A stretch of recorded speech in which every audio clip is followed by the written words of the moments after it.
That's right. Rinkside is on 10, episode 10, that is, and we're at 88 subs. That's only two away from 90. Add that button real quick and let us tell you about what's going down with this episode tonight. Chewy, how you doing? Good potty. I am doing good. I got the new setup back here. We had a little hype earlier. I got the cards on the wall, new setup. I'm going to add probably a chair, a nice comfy chair back there for us to start recording. Things are going good. The season's only 2 weeks away, a week and a half away. Preseason starts next week. I'm super excited. How's everything going with you? Yeah, doing fantastic. And love the idea of Chewy's Corner where you can do, streams and record, talk about your card collection or read like books or whatnot. Um, anyways, doing fantastic. I'm sitting here with my two boys. I got gold and bronze from the World Cup. It's kind of heavy around the neck, but, things are looking rugged on this end. So what were your thoughts on the World Cup? Yeah, this was an awesome World Cup. I didn't coach the first one, so this one I had a lot more investment in coaching Canada Red. It was a pretty awesome tournament. We had four USA teams, two Canada teams, a Europe team, and a rest of the world team. And we had a lot of players being able to represent their regions. A lot of great games and a lot of nail biters. And like you said, USA North won gold. Canada Red took home silver, and USA East with the bronze. What was your thoughts on the tournament? This was your first World Cup, right? Yeah, this was my first World Cup, and I didn't even realize that this isn't occurring next season. It's going to be a whole 2 years until we redo the World Cup. So, super grateful to be a part of it. To be transparent, at first I was, 100% East until we ended up losing, but we did win, in the bronze medal game. So I thought that we really redeemed ourselves and showed our true colors. But once that kind of happened, then I was started really cheering for North because I was a part of it. And I remember seeing Potty play, and I was pretty satisfied with a few aspects, of Potty's play. A couple numbers that I did think were noteworthy. So when the East used these like same strategies, there was like one period of time where we used different strategies for two games that didn't work out. So what I've learned is like keep consistent with, your strategy play, but we had a 60% power play conversion rate and a 75% power or penalty kill rate. So I thought that like Wow. overall our team did play pretty consistently, and I take total ownership for, not guiding them in the right direction for two games. There you go. How did you find coaching in the World Cup different than Warsaw? Like having a team of random players put together? The stakes were a lot higher, and having a full roster made it more meaningful where you positioned people. I remember going through the power play and penalty kill lines initially and kind of taking an overall based approach. But then I really began to look at the archetypes and began to, categorize people where you would have one on like Frank Castle and Doug Britton, where we had one on power play and one on penalty kill to kind of even out our overall team. So I thought we did really well in doing that, and it was a learning experience. Certainly a faster pace of play in the pros.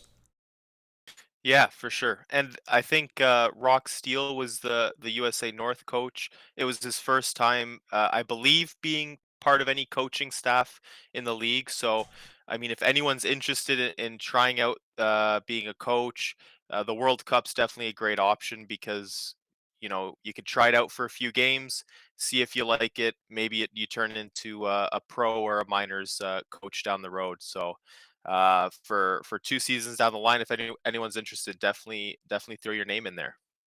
Yes, and view Chewy and myself as resources to enable you to become that, to be more than just a player.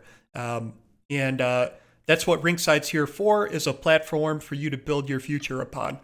And speaking of that, let's talk about the agenda for today. We got an action-packed program for you.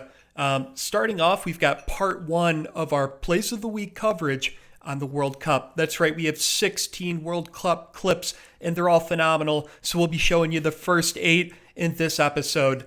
Next, we'll have Rinkside analyst Kevin Cushing answer 2 burning questions that our audience have been wondering. One, how did teams really perform last year? And 2, who improved the most since last season? Finally, we'll wrap up with an interview with Trevor Lopez, Florida owner and general manager, and we'll kick it off to our Plays of the Week section now. All right, and let's put the first one live. Yep, so first up we got Canada Red, CJ Beamer on the draw back to Turcolino, over to Baker with a nice snipe past the European goalie. We'll watch it one more time here. We love those face-off plays. This one had a little more passing, and Baker had herself a World Cup with another goal right here. And what a goal it was. Coming down the ice, we got Rose looking for a way to stake the prey, but it gets kind of turned over to Beamer. Beamer hones in, passes it, gets back to Rose, and Rose takes a look from behind the big circles. Let's take another look at that. I like this from its like tactical proficiency. Rose really adapted to the play and then executed right there. Next up. Next up we got a shootout, and this one I really like because we got Aaron Beesman down the line. Aaron Beesman, only a 67 overall grinder, and he was the second shot in the Canada Red lineup, and this goal right here helped Canada win this game. You love to see it from those depth guys being able to prove themselves in the high stakes situations.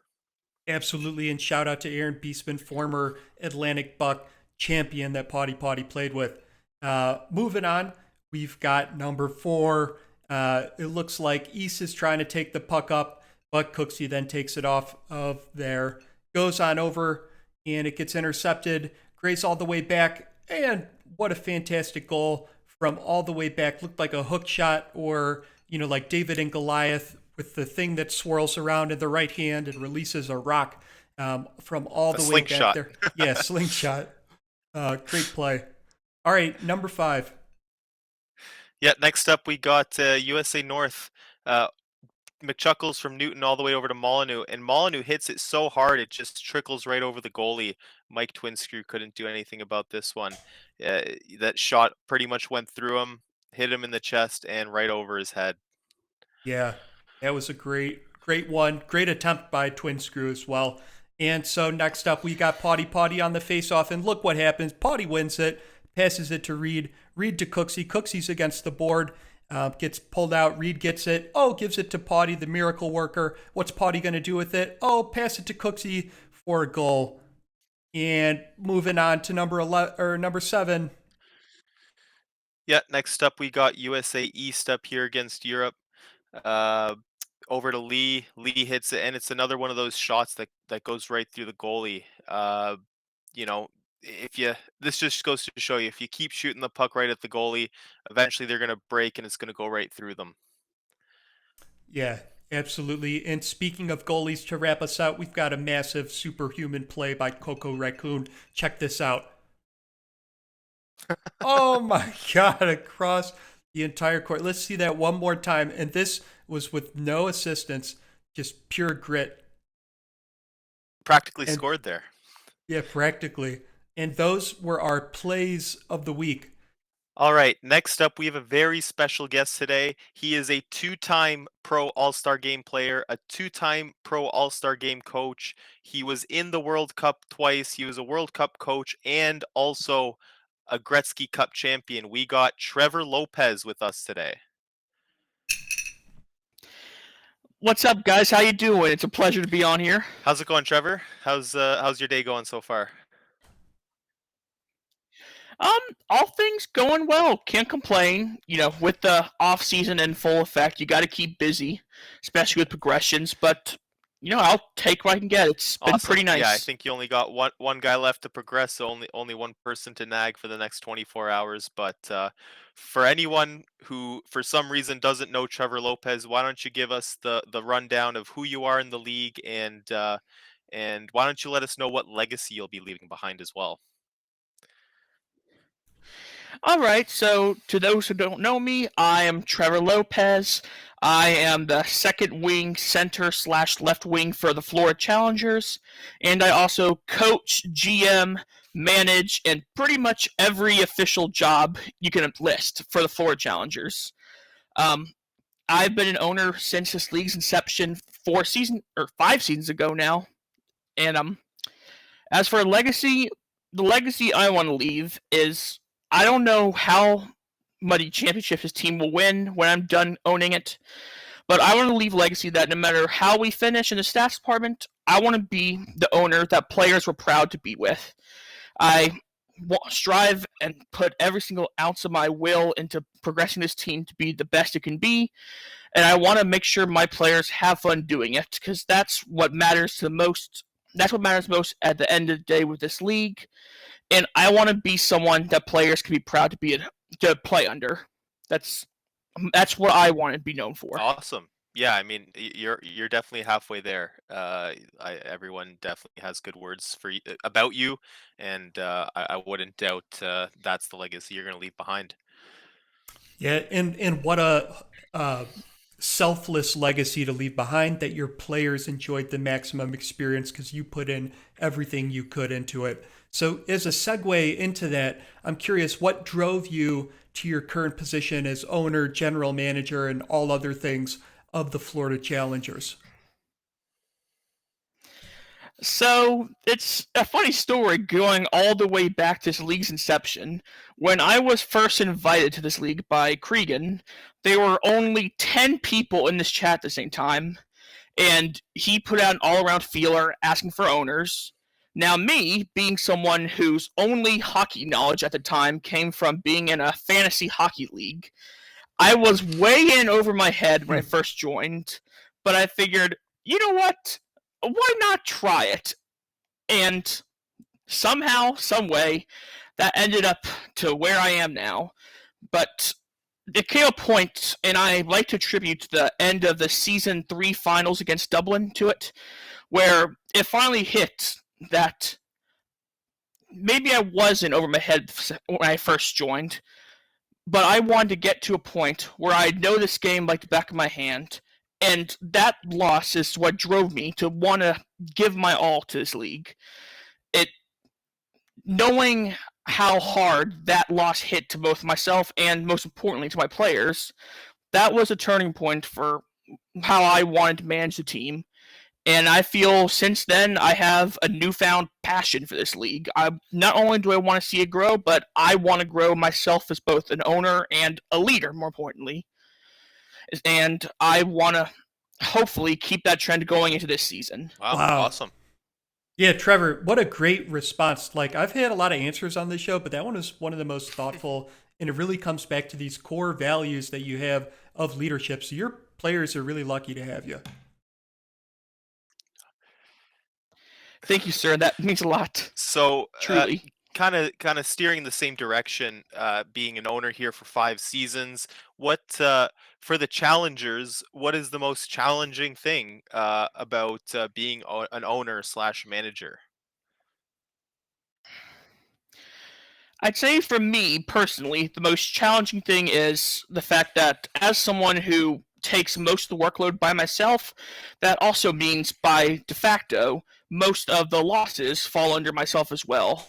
As I take this league very personally, probably too seriously to a degree, and when I lose, I know it's probably because of my strategies, my game plans, and the mental wear and tear of being an owner is something that has always been hard to deal with. But, you know, it's as the old saying goes, it's not how you get knocked down, it's how you get back up on your feet. And to me, that's the most important and difficult thing to learn when you're an owner. Yeah, I mean, it's so yeah, I completely agree with you. I mean, I've been lucky recently to have someone like Leathers to fall back on strats with, because in season 1 slash most of season 2, that was in that same position, and it wears on you like every loss, and when you aren't playing well, you just kind of feel like it's all on you, and it's definitely tough when you don't have that support system. Hopefully, within the near future, you have some players or some affiliates step up and help you out. Because I mean, any person would be lucky to be under your wing in Florida. So I do hope you have some more support to help you through that. Yeah. What's next, buddy? And, on the concept of support, what do you feel attributed to your team making the finals 2 seasons ago, but failing to make it out of the second round of the playoffs last season? Whew. So, to that, I have to attribute two things. The first one, as I hinted to earlier, was strategies. I'll fully confess that I am not the when it comes to setting strats on EA, and I was simply outmatched by a better coach in Scurvy. I cannot compliment enough how much of a great job he has done with that Jacksonville team, and he had me beat. I simply was outcoached, and I have no issue admitting that. And going to my second point, that Jacksonville team as a whole, I have to admit, was beyond talented. They deserved every single win they got against us. And honestly, I can't complain. They just simply had us outbeat. And hopefully we'll improve more this season and we'll be ready to get our revenge. Mm-hmm. Yeah, 100%. And I mean, speaking of this season, I think this draft is one of the most interesting drafts we had, considering it's our first affiliation slash pro draft in one. It had 8 rounds. Every team pretty much had to draft, 5 affiliates if they didn't sign them. I guess, how did your draft go? What do you feel like you brought on to help you in the upcoming future? So, all in all, I feel very satisfied with our draft. Our first round pick was Parker Minion, and if you look in my recent draft, my history of forwards, specifically Beamer, and then drafting Ironsides the year before, I have a huge thing for playmaking centers. I believe they fill our offensive role to the best we need. And I feel that Parker had, in my opinion, one of the best playmaking builds in the entire draft. I'm very happy to have gotten him at 15, and hopefully next year when we have roster spots, he'll be ready to jump in and contribute. Jarhead in the second round, that felt like a no-brainer pick. We needed to improve our defense badly long-term, and with Portman's contract expiring at the end of the year, you got to have a safety net just in case. Third round pick was Johansson. You guys already know that I'm a sucker for non-conventional builds, be it two-way forwards, power forwards, and etc. And Johansson is a friend of mine from outside of goals. He's someone I know and trust can progress the way he should, and I want to help mentor him into being a both offensive, defensive threat. Fourth round picks, I am definitely butchering my own player's name, and I apologize. DeQuavion, I'm going to call him DT. DT's easier. He was a former Vancouver affiliate the year before. I simply wanted to bring him back to our staff and give him a potential shot next year. And fifth round pick, Kenny Cage. He was a new player at the time. The pickings were slim, but we've had good talks with him since the draft. He's progressed. And I'm interested in seeing if that dart throw pans out. So far, the signs are pointing upwards. Hopefully that trend continues. Awesome. So last year, your player broke the goals top 10 leaderboards in not only assists, but also points. Are you satisfied with your player's performance? And if not, what does success look like for Trevor Lopez? Well, first off, let me just say that to be a top 10 in points and in assists as a player who specializes in a middle six role, that's humbling to have come so far in 4 seasons. So, in terms of the bigger picture, I'd have to call it a success, but let's be honest, as all three of us are players, you don't just stop at top 10 and realize that's where I want to peak. Every year, you want to keep pushing yourself forward. and hopefully my player can take an even bigger ascent this season. But we'll see. All things considered, yes, I would call it a success. But call me greedy. I want more as well. What do you want, Chewy? I want less. I want less. I'm kidding. I want more. I've been I've been on a downward trend since season 1, so I'm looking for a turnaround year this year.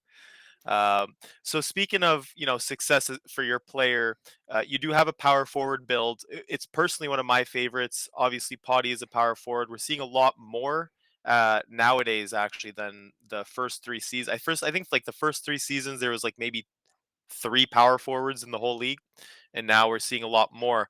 What would you say, what progressions or what strats makes a power forward successful in this league?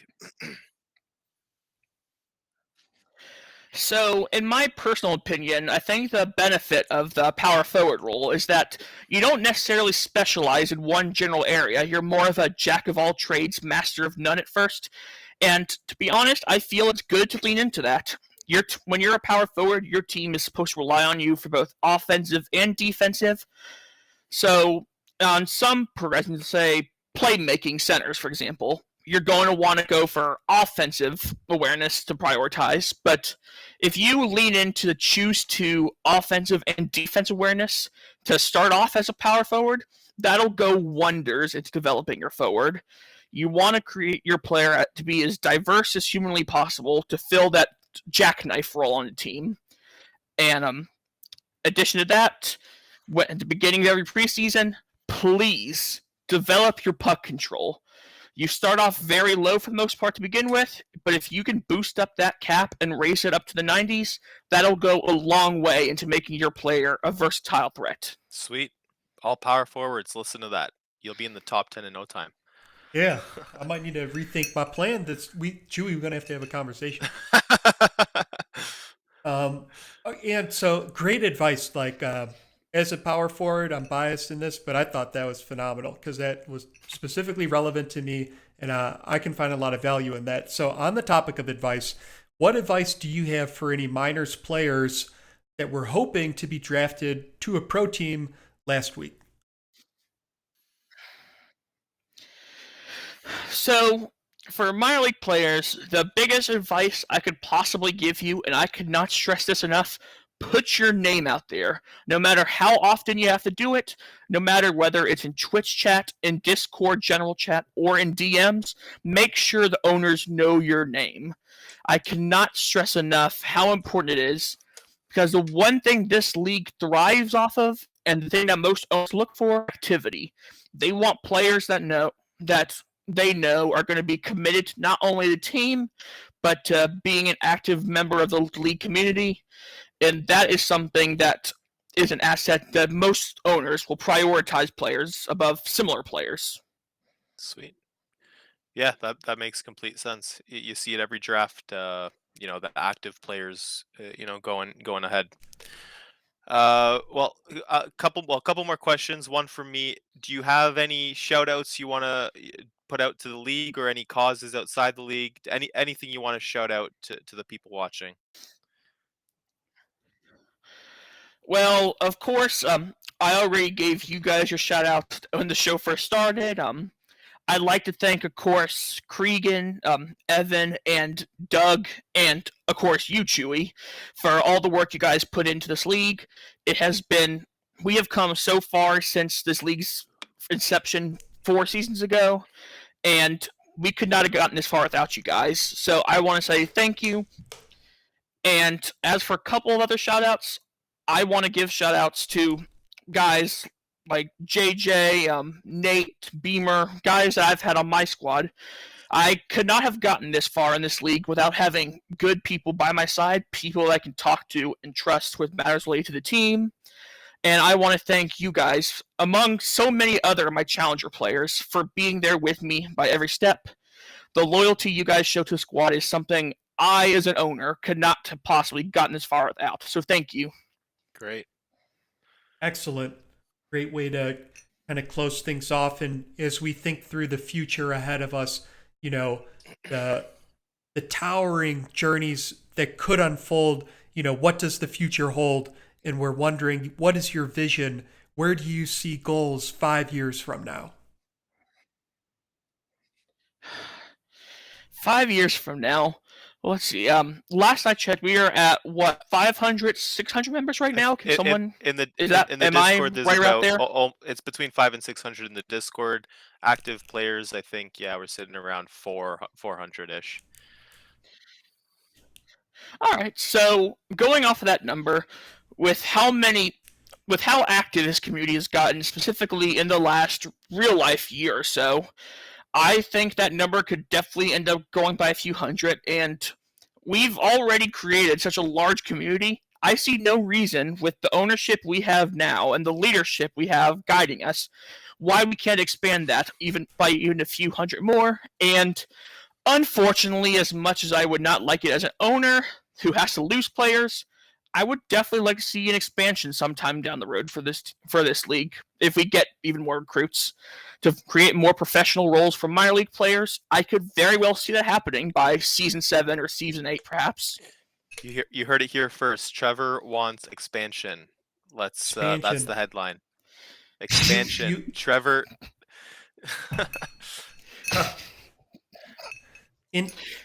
Want is a very strong word, but for the sake of the league, yes.